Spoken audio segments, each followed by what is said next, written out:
अब आपको सीधी तस्वीरें मध्य प्रदेश से दिखाते हैं, जहां पर इस वक्त गृह मंत्री अमित शाह मौजूद हैं इंदौर में, और इस वक्त क्या कुछ कह रहे हैं आपको सुनाते हैं।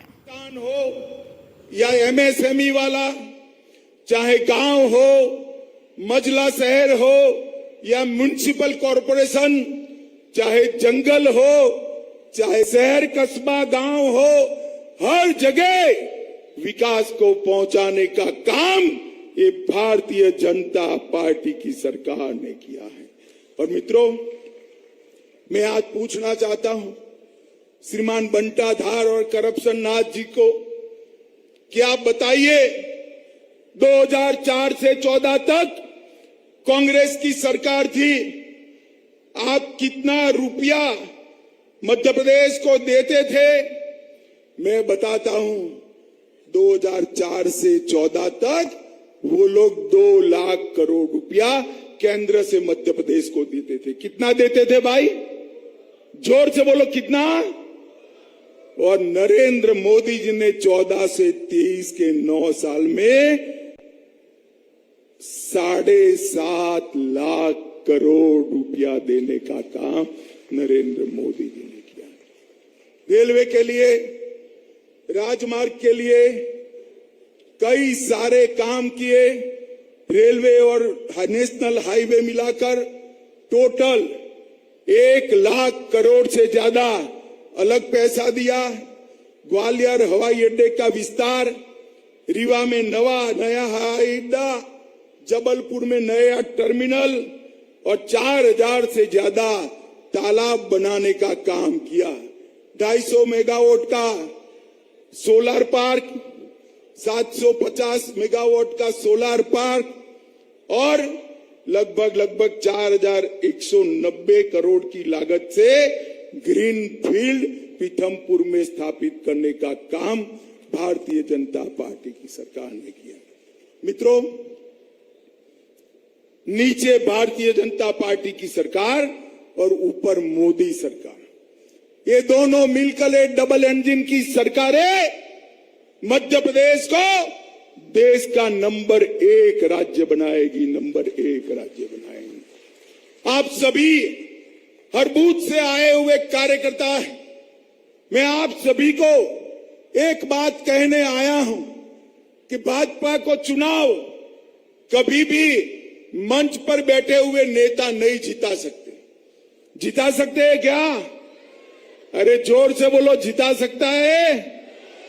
भाजपा को नेता कौन जिता सकता है? कौन चुनाव जिता सकता है? कौन कौन कौन कौन? सही बात है, भाजपा को चुनाव मेरे बूथ में बैठा हुआ कार्यकर्ता जिता सकता है। चलिए खबरों में आगे बढ़ेंगे। एनेक्सी में कमांड सेंटर का उद्घाटन हुआ है। सीएम योगी ने किया सीएम डैशबोर्ड का शुभारंभ। नए विजन के साथ आगे बढ़ रहे हैं। सीएम योगी आदित्यनाथ ने इस दौरान अपने संबोधन में कहा कि प्रदेश की जनता को बधाई, कमांडर सेंटर पहले ही बना जाना चाहिए था। पहले डाटा के क्षेत्र में बहुत काम नहीं हुआ। हर वर्ग को विकास की प्रक्रिया से जोड़ रहे हैं। यूपी बीमारू राज्य से उभरा है। नीति आयोग ने यूपी की तारीफ की है। यूपी में अब दंगे नहीं होते, लेकिन छोटे छोटे विवाद अभी भी हैं।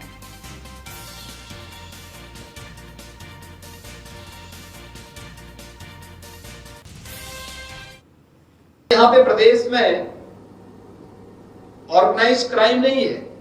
इस संगठित अपराध के लिए जो कुख्यात था उत्तर प्रदेश, आज नहीं है। लेकिन अभी भी छोटे छोटे विवाद होते हैं, पारिवारिक विवाद है। पारिवारिक विवाद के समाधान का रास्ता हमें निकालना है, जिससे जमीन से संबंधित विवाद ज्यादा है। इसका समाधान राजस्व की टीम को सक्रिय करके पूरी ईमानदारी, पूरी सुचितापूर्ण तरीके से उसका समाधान का रास्ता निकालना, इसकी समीक्षा करना, शिकायतकर्ता का एक रजिस्टर भी तैयार हो प्रत्येक तहसील में, प्रत्येक थाने में, प्रत्येक विकास खंड में। शिकायत का आधार क्या है? आखिर एक व्यक्ति को, एक पीड़ित को बार बार आने की नौबत क्यों पड़ रही है? और इसीलिए मैं चाहूंगा कि फील्ड में तैनात अधिकारी किसी भी स्तर का क्यों ना हो, जोन, रेंज या जनपद स्तर पर वे सुनिश्चित कराएं कि वे भी और उनके अधीनस्थ जितने भी अन्य विभाग हैं, वो स्वास्थ्य हो, शिक्षा हो, तहसील हो, ब्लॉक हो, थाने हो, ये सब भी नियमित रूप से जनता की सुनवाई के लिए बैठे।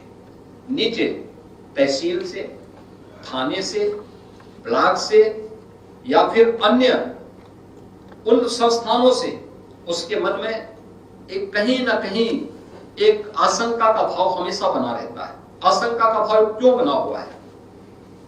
इसका समाधान का रास्ता जनपद में आपको निकालना है। और इसलिए मैं फिर चाहूंगा कि एक प्रत्येक अधिकारी, फील्ड में तैनात कोई भी अधिकारी हो, वह प्रातः 10 बजे से 11 बजे के बीच में या 11 से 12 के बीच में कोई 1 घंटा सुनिश्चित करें और बाकायदा मीडिया में इसको जारी करें। भाई इतने बजे से इतने बजे तक जनता के लिए, जनता की सुनवाई के लिए बैठेंगे। आप देखेंगे शुरुआत में भीड़ होगी, धीरे धीरे करके भीड़ छंटती जाएगी और केवल पीड़ित व्यक्ति ही आपके पास आएगा। दूसरा, यही काम तहसीलों में भी होना चाहिए। मैंने पहले भी कहा था, अधिकारी जो जहां पर तैनात है वहीं पे उसका रात्रि निवास भी होना चाहिए, उसकी आवश्यक सुविधा वहीं होनी चाहिए। तहसील पे तैनाती है तो तहसील पे ही रहे। खबरों में आगे बढ़ेंगे। बीजेपी संविधान से नहीं खेल सकती, स्वामी प्रसाद मौर्य ने बोला। संविधान सभी धर्मों को लेकर चलता है। बीजेपी के लोग मंदिर मस्जिद खोदने की बात कर रहे हैं, बौद्ध मठ भी खुदवाया जाएंगे। तो बद्रीनाथ बौद्ध मठ था, आज मंदिर बना दिया।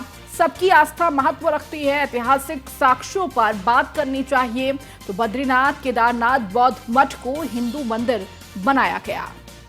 तो स्वामी प्रसाद मौर्य का यह बड़ा बयान सामने आया, जिसके बाद कहीं ना कहीं राजनीतिक गलियारों में गहमागहमी देखने को मिली है।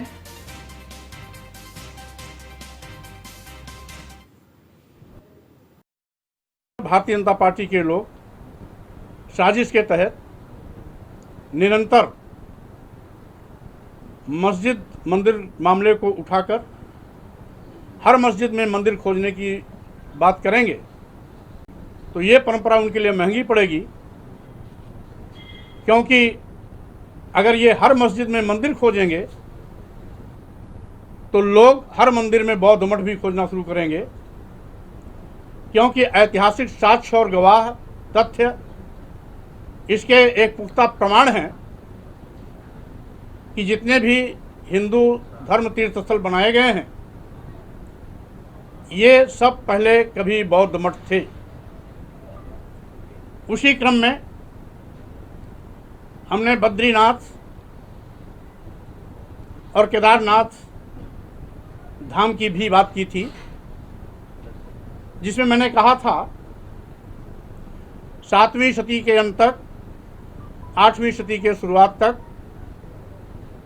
बद्रीनाथ बौद्ध मठ था।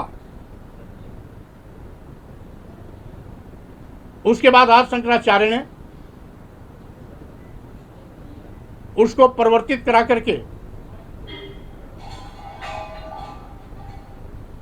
बद्रीनाथ धाम बनाकर हिंदू तीर्थ स्थल के रूप में स्थापित किया। चलिए, इस बुलेटिन में फिलहाल इतना ही। बने रहिए न्यूज़ 1 इंडिया के साथ।